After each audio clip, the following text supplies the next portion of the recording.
Hello, everybody, and welcome back to the Bucs UK podcast. As you see, Kieran's missing. I've read all your comments on YouTube. I see how much you're missing me, so you're stuck with me again this week. I'm your host, Alex. I'm going to take you through this one. I've got regular David with me. David, good to see you. Hi there.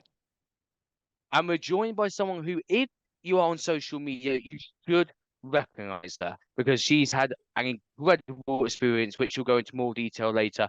But joining us for her first appearance on the Bucs UK podcast is Bucs UK member Christie. Christie, welcome. It's so good to have you on. How are you doing? I'm good. Thank you very much. You made me sound so important then. You are. You are. You are the current Bucs UK celebrity guys. after what's happened. After what's happened to you over the last few weeks. Oh, So no. if you don't know what Christie got up to over the last few weeks, you need to stick around and watch the show because at the very end, she's going to share all the details. That's a reason to stay with us for this one. Before we get into it, though, I've got to say all the usual. If you are not subscribed, make sure you subscribe to the channel so you are notified every time we upload one of our podcasts. But you also need to turn on that bell and make sure you smash that like button as they really do help us too. Please follow us on the socials. All those links are in the description below. We'd love to get involved with you on there also. So we are going to get straight into this because the Bucs got another win. Oh, it's so nice to have this winning feeling again. It is. The Falcons, we went on the road. We went to Atlanta. We got the win. David, summarise your overall feelings about the game on Sunday. God, it was a tough watch, wasn't it? Went right to the end. All that mattered was we got the win. That is all that mattered. It doesn't matter how we did it, how we played. We just had to get that win. And thankfully, this time around, unlike so many games this year, we actually did it. So just huge relief at the end. Just delighted that we got it. And there we are, top of the division. So just fantastic. And Chrissy, obviously, you were in Tampa for the Carolina game. You then come back. There's another game. I know. You've been home against Atlanta. We win that one. How does that all feel for you? To be honest, like David said, I was just happy it was a win. I didn't care really what the score was. I was like, please, for the love of God, just take a win, please. Because all on Twitter was all negative and everything. And I was like, you know what? It's a victory Monday. I can't care less. We got the dub. That's all I wanted. And it was that last drive that was just amazing. It was very stressful beforehand, but we got there in the end. Houston flashbacks. Oh, That's yes. all I'm going to say about I know. I was fighting so soon.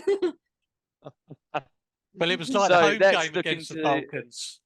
The home game against the Falcons, we lost it on the final drive of the game. So good to turn it around. It's a story of Bucs, isn't it, at the minute? But so let's look at the game in more detail.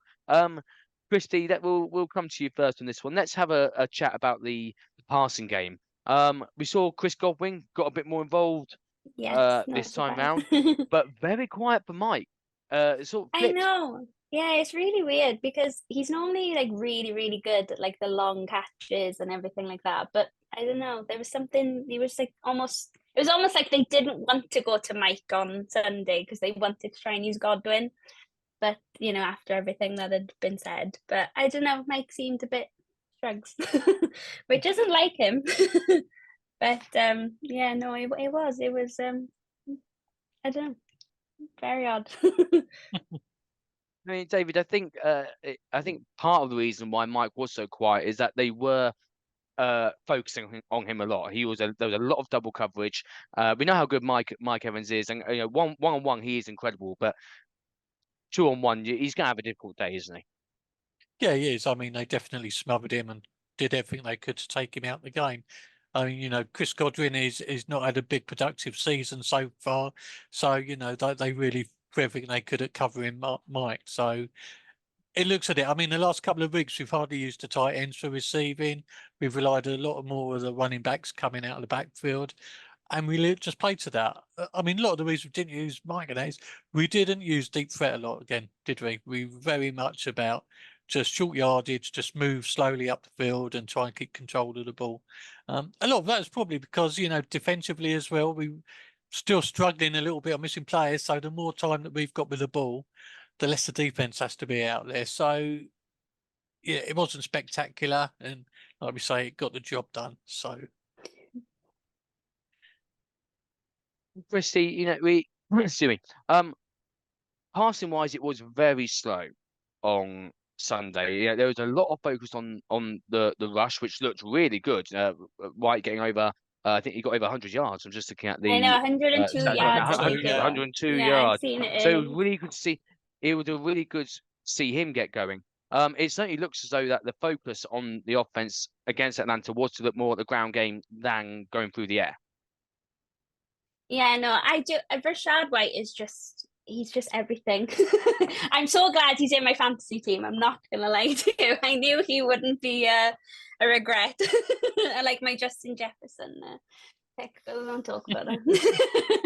But yeah, no, Rashad White, he just seems to be the man who, if in doubt, you just give it to him and he'll power through that. Yeah, no, he was amazing. He had a really good game. Really good game.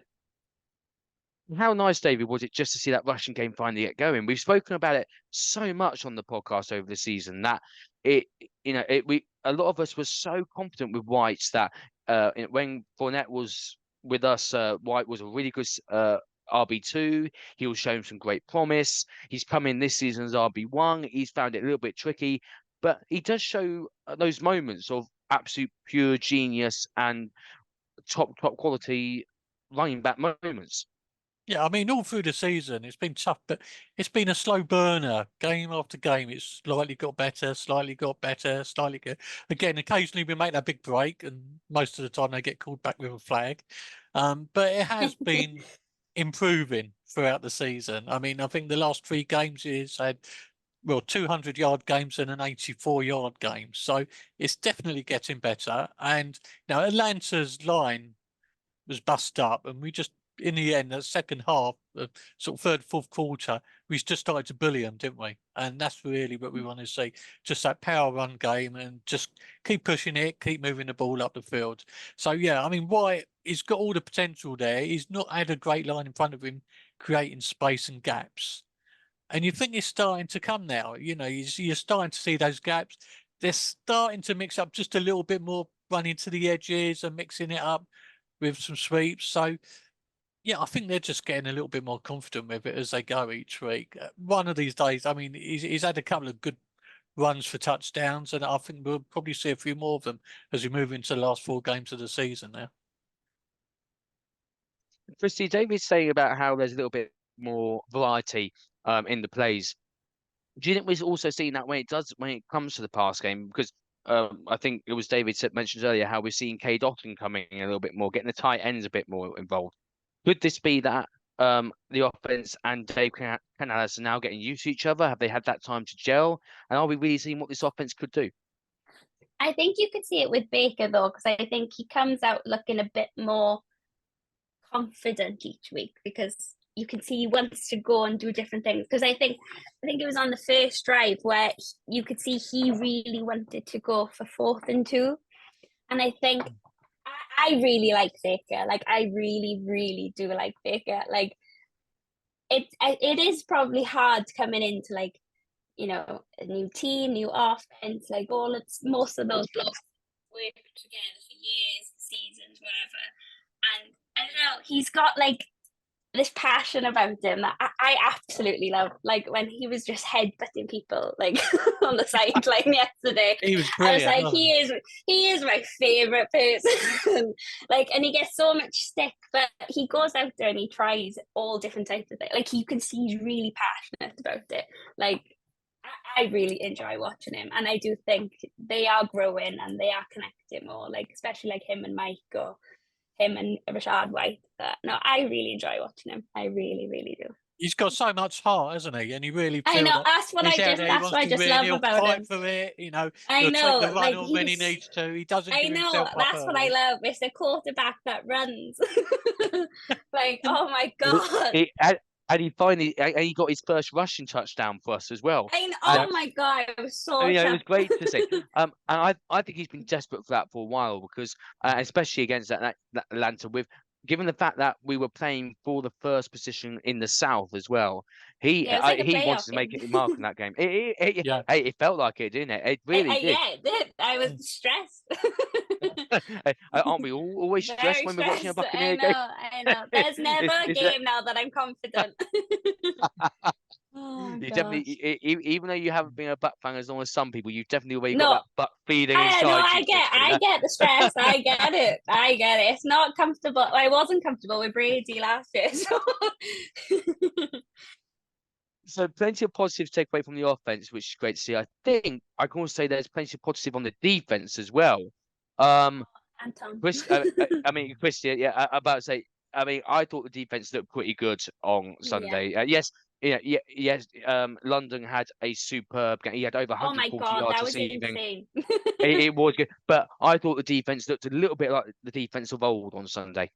Yeah, I do as well. Like you had Anton Winfield Jr. is just absolutely smashing it though. Like he is just like he's my MVP right now.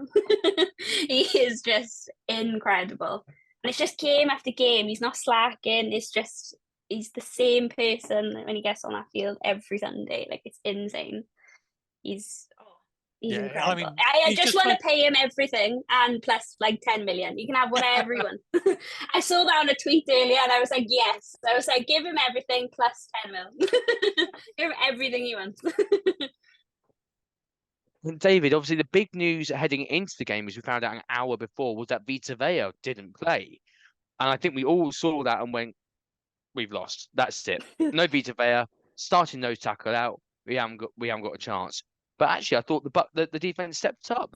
Yes, okay, the passing game wasn't great, but we came away with that win. They must have done something right. yeah, they did. I mean, they played lights out. So Winfield Jr. fantastic. The line played really well, and I have to say, question marks with Devin White there. We Yeah, like Brett. KJ Britt. AJ Brett, what a game. And, that's the number on the bounce now. He is looking a man to take over from White at a minute. I mean, he just gets better and better every week, doesn't he? That linebacking core actually looks far more solid now. I mean, we Uh, can only play guessing because none of us know. But if we go back to before the season started, Devin White's head was, I think it's safe to say, it was turned by, if I remember correctly, it was the Eagles who were toying at looking at trading for him. Again, this is only guesswork. I just want to get your thoughts on this. Does he want out? Do you think has he lost the heart to play for the Bucs? Does he know that we're rebuilding and there's no Super Bowl in the near future? He wants to win that Super Bowl again. well, I mean, after the Super Bowl season and when we didn't play as well following that, I mean, Bowles called a few players out that they'd sort of got the Super Bowl in their pocket and they weren't putting the effort in. And you have to question, was Devin White one of those now? He's definitely not been putting in the performances that we expected. Money, yeah. I mean, if he was looking for a big contract, he should be playing lights out this year. He should be proving that he's worth every penny and persuading somebody to come in and pay big money for him. At the minute, he's not doing himself any favours, is he? I think the Carolina game when he got put on his backside and should have made a tackle, just terrible. He looks a lost soul out there at the minute when he does play, and it's a bit worrying for him, really. He's going backwards. Yeah, and he wants like $100 million contract or something, doesn't he? Who's Like... going to give him that on this year's yeah, performances? I don't know. It's not going to happen, is it? Like you say, if he wants that big money deal, he's got to show that he's worth that big money deal. Otherwise, teams aren't going to come in for him. Another player that I do just want to have a quick chat with on defense. We said about Winfield, we said about KJ Britt. Obviously, Levante David, we know what he's like. Incredible, fucking a legend, all the rest of it. But McCollum as well. He's been Oh, he was quietly, so good. he has been quietly just getting on with things. He had 6 tackles. He made the most tackles for us in the game. He is quietly. Oh, so he had a forced fumble as well. So we forgot about that one. He is quietly getting on with things. Yeah, what I really liked about the secondary last week and this week is they're actually starting to compete. They're getting to playing a lot more man coverage, and actually when the ball comes down, they're actually getting involved in it and just not letting receivers make the catches and take it. They're actively being aggressive now in the backfield.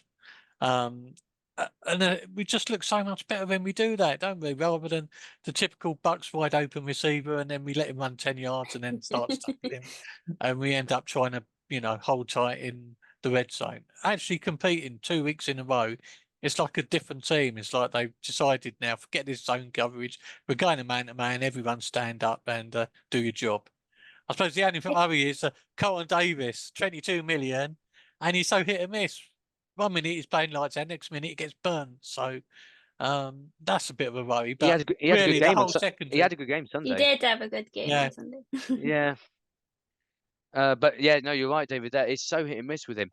Christie, there's two players that I want to ask you about as well. Two rookies who I think who have been mentioned before. I think are doing an outstanding job. Kalijah Kancey and Yaya Diaby. Yeah.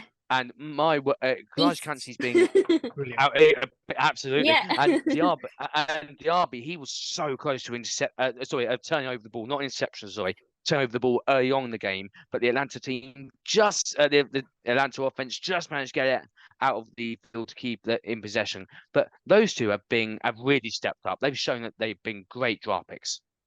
I know, you'd swear that they've been there for like, God, so many seasons. Not like, you wouldn't say that they're in their rookie year, would you? Like, they're beasts, honestly.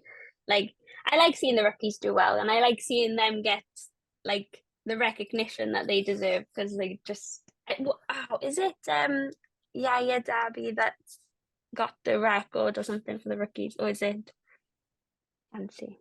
Oh, I read something the other day. I'm not 100% sure. Testing us there, Christy. Even we're not sure. You're testing I David. know, no, I may have just made that up. No, but they're like, what did I should have had notes. But yeah, no, I love seeing them do well. Anyway. David, what's going on with Joe Tryon-Shoyinka at the minute? I knew that was coming. I mean, yeah, he seems to be a what's regular happening with him? debate. Just a total bust, isn't he? I mean, I think we need to accept now that he's just not doing it, is he? I mean, what's it, 3-4 seasons now? He constantly runs past the quarterback, doesn't get there. I mean, I don't think his name was even mentioned all game yesterday. It was. I was going to certainly say, quiet. that name didn't even like come into my mind. Oh. Yeah, I mean, what, you know, he's being outshone, like I say, by the rookies, by Yeah. so many players at the minute.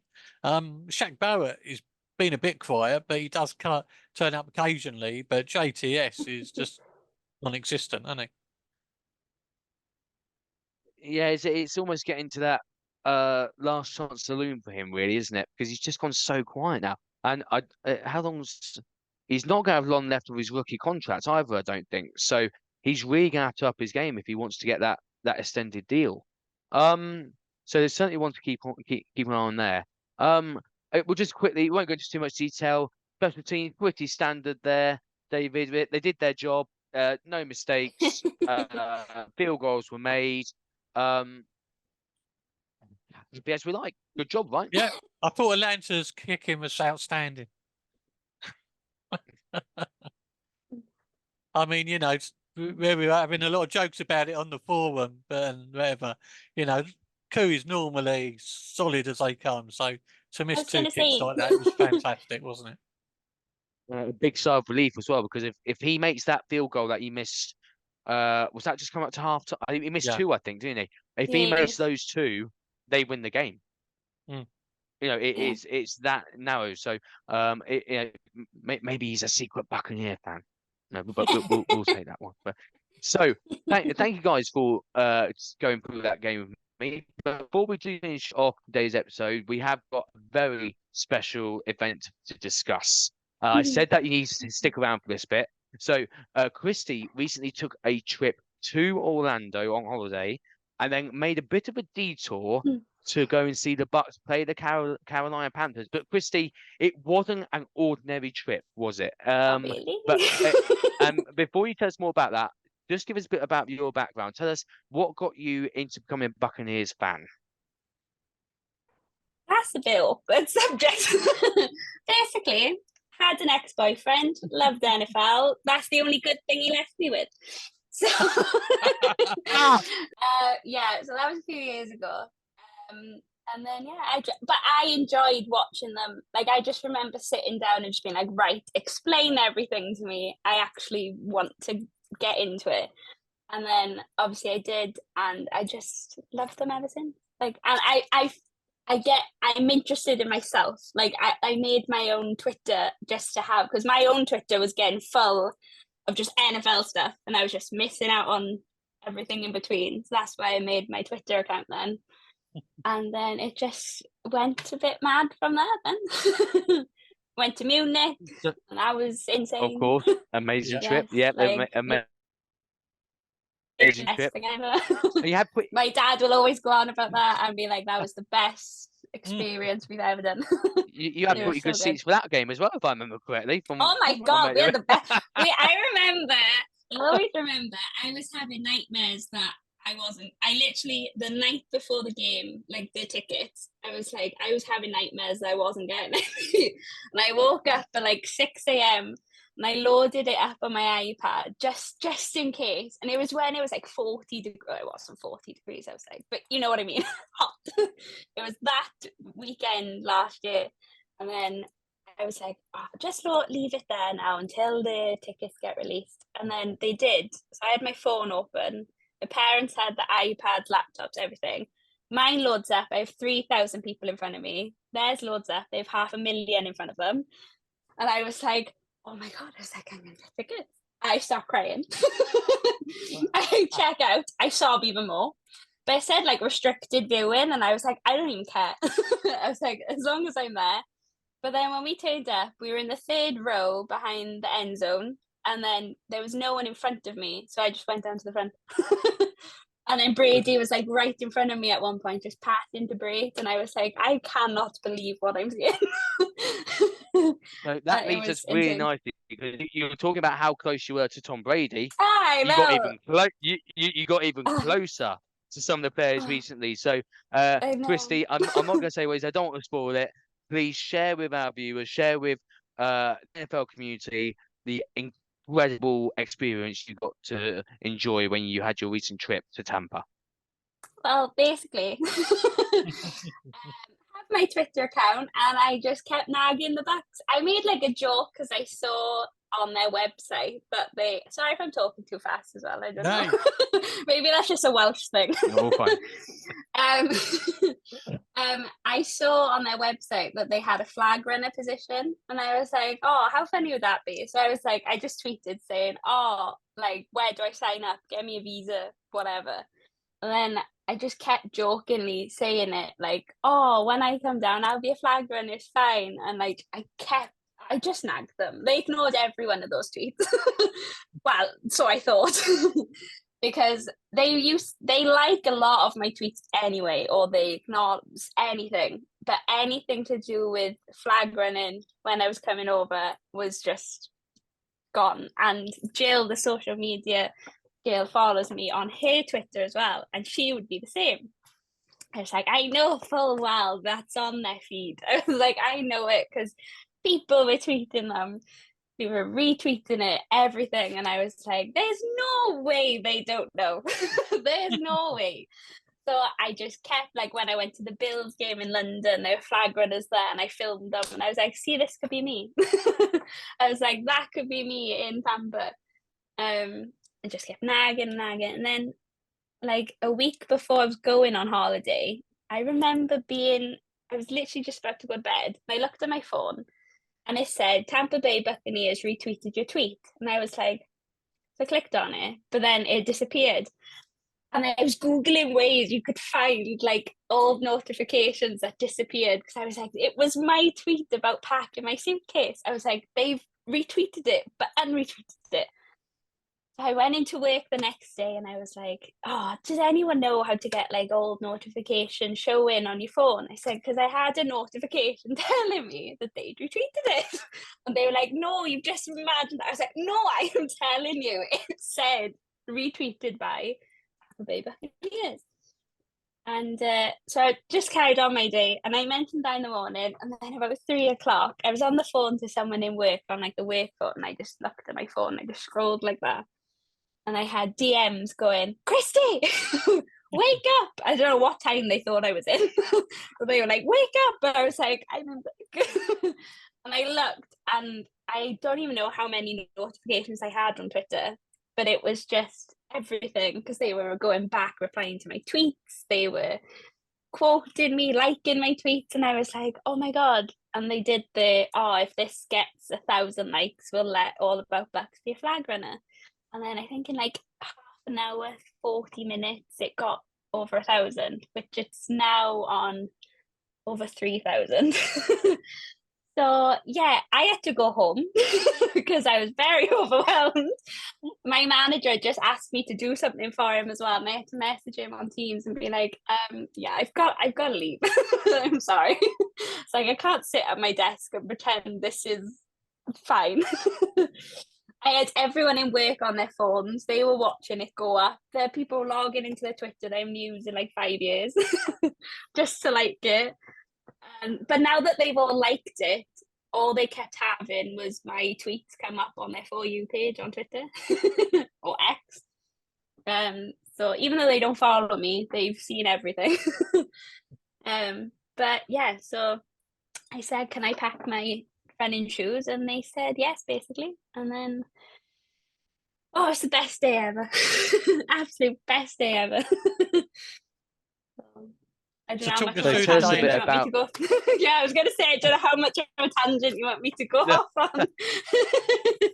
And for those of you who are following, who are following Christie on X and her social media, she did post throughout the day showing her experiences and what she was up to. But Christie, just quickly, tell us about running across the field when the touchdowns were scored, being on the sideline pre-game. I believe you also did. Was it some sort of pre-game parade bits and bobs as well? I did the Bucs parade. There was a few bits you did there, wasn't there? I did everything. Well, basically, I left to go to Tampa around like 9:30, and this will always stick with me, so I've got to say it. No one would pick up my Uber drive from Orlando, and I was like, oh no, I'm gonna make it now, am I? I was like, I'm gonna be paying above the odds for a taxi or something like that. So this guy picks up my Uber drive, and then like 20 minutes in, he swears. And I'm like, oh God, what's going on here? Because I don't know where I am. And then he looks at me in the mirror and he goes, you are going to Tampa, aren't you? And I was like, yes. I was like, where are you taking me? You're taking the wrong turn. And now going to Tampa apparently is very easy because it's just one road. So I don't really get, I didn't think I was going to make it to Tampa, I'm not going to lie. I did. And then my day started at 11:30. So we went to the Advent training facility. So I had a tour with the lovely Joey, who's also a social media person for the Bucs. He took me around and I got to see the Super Bowl trophies. I got to see the locker room where all their stuff is, which I couldn't film, but that was insane. The amount of cleats everywhere was actually mind-blowing. Like, I can't remember specifically, but someone had a mountain of cleats. And I was like, how can they find anything in that locker? But what I actually really liked in the locker room, though, is you could see the jersey swap. So I think was it Devin White? That he had Deebo Samuels. I found that very interesting. You could see loads of just different colour jerseys. So we went around that, went into the indoor practice facility. I got to see all the artists. I got to see, Joey showed me where the decision was, where they picked how many likes a tweet should get. He was like, this is my desk, this is Jill's desk. We decided right here. He was like, we wanted to pick a number that we knew it would happen. And I was like, and you thought 1,000? I was like, oh my God. He was like, yeah, but you got 3,000. And I was like, I can't even like process that. So I got to do that, and then I got changed into my running gear. And a lovely lady picked me up on the golf cart, Maggie, and basically went off-roading from the training facility to the stadium. We were moving everywhere. The traffic was moving for us in that moment. So we went from there to the stadium, and then I got to meet all the other lovely flag runners who were all just a dream. They were all so lovely, and I got to meet Alex, who made it happen. And basically I had a practice run of it. And at this point, it was like 30 degrees, sunny, boiling. And I thought, oh my God, all I'd eaten all day was a banana and a croissant. And all I drank was water. And I was like, I'm going to collapse in this now.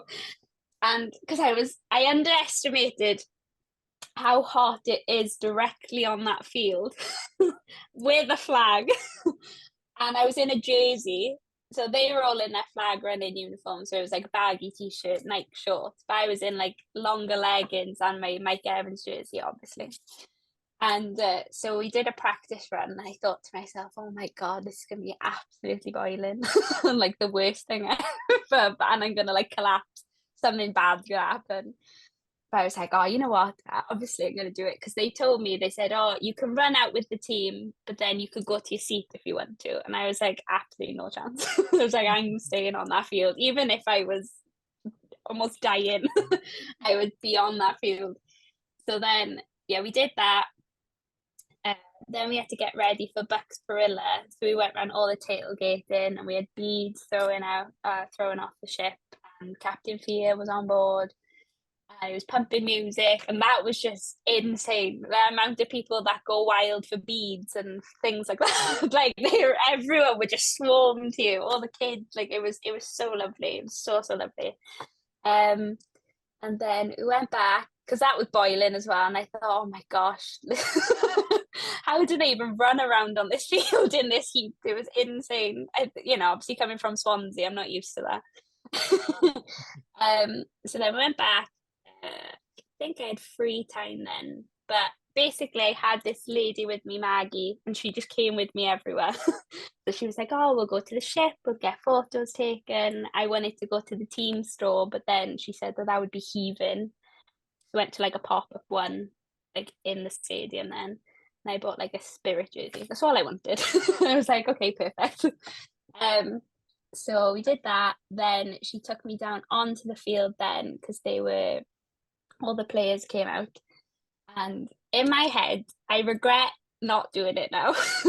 But I was right at the front and I was like, oh my God, Mike Evans is gonna come and talk to me now because I'm in his jersey. I was like, he likes it when people are in his jersey, doesn't he? And I was like, he's gonna spot me, he's gonna come over, we're gonna have a photo, it's all gonna work out perfectly. But then as soon as they came out, I think I just like froze. So I was just kind of there, like with my camera, just like, hi.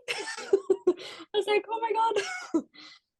So I stayed out and watched them. I did an interview with Kyle, which I haven't watched because I can't watch it. Brilliant. You got to watch it. No, honestly, It's really good. I sent it to someone yesterday and they said, oh, you do sound a bit high pitched. And I was like, well, I'm definitely not watching it now. I was like, wouldn't you be a bit high pitched and nervous if some like American news anchor is interviewing you and you're on your own basically on the field and people are around you like, who's she? Because that's what it felt like. But he was so lovely, so lovely. I met Jill on the field as well. Remember messaging Jill on Twitter and she was like, oh, I'm down here, where are you? I was like, I'm right at the front. And she was like, I can't see you. I was like, I can see you.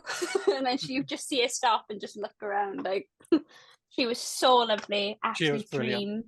Oh my God, she's like Jill, the nicest. She is the nicest person. They were all so lovely, but I was excited to meet Jill because I felt like I knew her anyway. It was weird because it was like from Twitter and everything. Like it was like I just met like a long friend, like a long distance friend. So yeah, we did that. I saw the players come off the field. They come on. How the field, big are those players? Oh my God, huge. You don't even like. I knew Rashad White was tall and whatever, but like. You know, like compared to, say, Nick Leverett, who I did meet and I had a photo with, huge. Yeah. But Rashad White was massive. And I was like, how? How are you all so tall? And just like, yeah, it was crazy. I mean, when you stand in that tunnel next to them, they are massive. Vita Vea at one point was right behind me. Like, we looked at each other, but he was just like, getting past me to grab something, but we were literally like there, and I just looked at him and he was massive. I couldn't get over it. I was like, but then again, I just froze because I was like, I don't know what to say. Because when I saw them after the game, I was in the flagrunner uniform, so I didn't want to look like a crazed flag runner. If you know what I mean. I was like, they're gonna go back and think, God, who the hell are they hiring on these sidelines? Like, that's it. I was like, I didn't want to. If I was still in my, my Mike Evans jacket or my Mike Evans jersey, like it was obvious I was a fan. But at that point, I was just in their uniform, and I was just like. But yeah. So after I watched them practice, I went and got ready with my little flag. I met Brian Ford, absolutely lovely, lovely, lovely man. Because Maggie took me up to meet him because we literally just caught him. And he stopped and he was like, I've been waiting to see you. And he gave me a hug and he gave me a pin. And he was such a dream. He was so, so lovely. But I can't stop saying it. Everyone was so lovely. Like, I was like, I belong here. I was like, I could work here, even if it's just giving out water. Like, I could do it. So then we got in position. I filmed a video for the Bucs for their social media, which I think Jill said something's coming out early this week, so I don't know when. So I did that in the back with. Have you seen those videos with the tiny microphone where they go up to the player? Yeah, it was with the tiny microphone. So I was like, oh, I feel like somebody with it. And yeah, so then we lined up, and I was behind Captain Fear, and Jill came up and took my photo with him.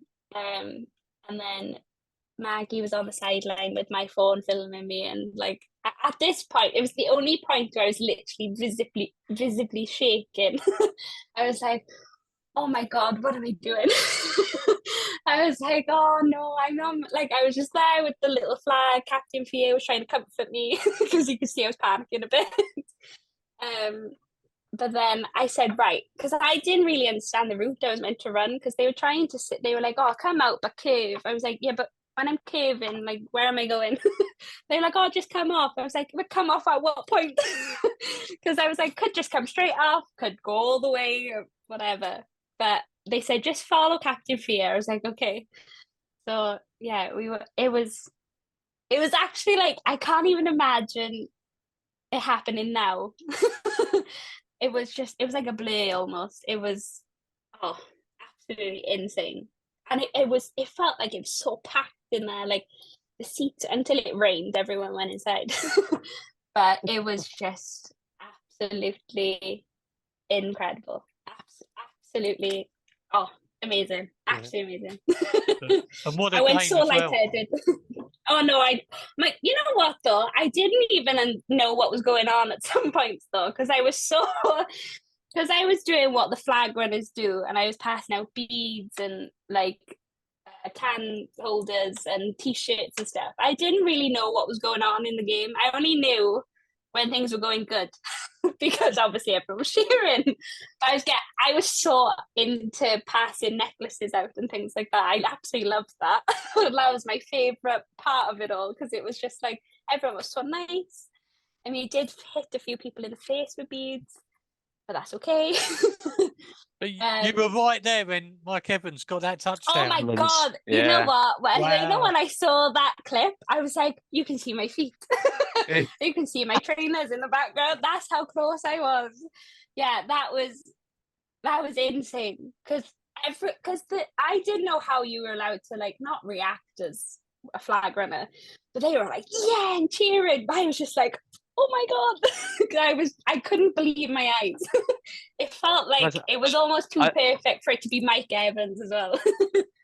But I don't know who it was, but when Mike Evans scored that touchdown, one of your flag runners, you can see in the clip, is jump. He is. Yeah, that's what I mean. He was bouncing. He was so yeah. That's the thing. They were all so energetic, and I've got a couple of them on like Instagram and WhatsApp now, and they're honestly such lovely people. Like, they were perfect for that job. Absolutely perfect. The only thing I will say is that first touchdown we had, and I ran out with the flag. I did almost drop the flag because I was running and my hat started to fall off. But for some reason, my instinct was to start to grab my hat to put it back down. But then I'm letting go of the flag. So the flag, someone sent me a clip and I haven't reposted it because it's literally just see the flag go down like that. And I was like, oh no. And I said to Jason, the head of the flag runners, I was like, I'm so sorry. He's like, if your hat falls, just let it go. I was like, okay. So I redeemed myself for the other two. But then I started hammering down. And I've never been, I was literally soaked through. Like my feet were squelching all night. And because I wasn't like official crew, I had to borrow one of their jackets, and it was massive on me. And he had to put a rain mask, like a poncho, like a plastic poncho on, and I had his coat because we all had to look the same. But it hammered down. I've never seen anything. But you know what? Loads of people stayed in their seats, and that's what I loved, because loads of people also left to go inside. But it was like, it was meant to be though, because I was saying about how hot it was and how it would be struggle running in it, like with the flag. Like I was panicked. Then it went cloudy, and I was like, oh. And then it started raining. It was like, oh, it's even better. But one of the flag runners said that was the best game he's had in a while, because he said the energy was there, it was raining. He said we had something different with you being there, and I was like, oh, they were all so lovely. So I've rambled a lot now. I don't know how long you would. I mean, what an incredible experience. Oh, it was absolutely just insane. I mean, really, the organisation is just incredible, isn't it? But they give me my itinerary. They're fantastic. It was just like I couldn't have, like, when I got in my Uber home, then I sat there and I was like, what just happened? I was like, what has my day been? Like, it couldn't have been more perfect. It was just absolutely amazing. It had everything in it. A win, especially. So, Christie, that was an incredible journey for you, an incredible story to hear.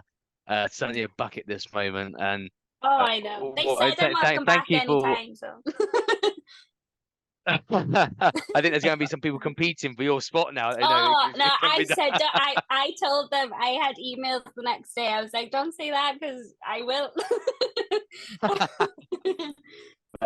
But thank you for sharing that story, Chris. You know, obviously, I know myself and you and a few other people, we speak quite regularly, but that's the first time that I've heard your full story as well. And to hear it is just wonderful. What an experience! Thank you for coming on and sharing that with us. And for those of you who have watched this episode, that story has to be at least worth a like. So if you haven't liked this video, like I asked you at the start, after hearing that, you now have to make sure you give this video a like. But Christie, again, thank you so much for coming on and sharing that story. No David, problem. thank you to you for joining us also. Thank you to you guys for sticking with us. We hope you enjoyed the show. We'll be back in a few days' time with our preview of the Green Bay game. So please make sure you keep an eye out for that one. So once again, thank you for watching. We'll see you again soon. Take care and go Bucs. Go Bucs. Go Bucs.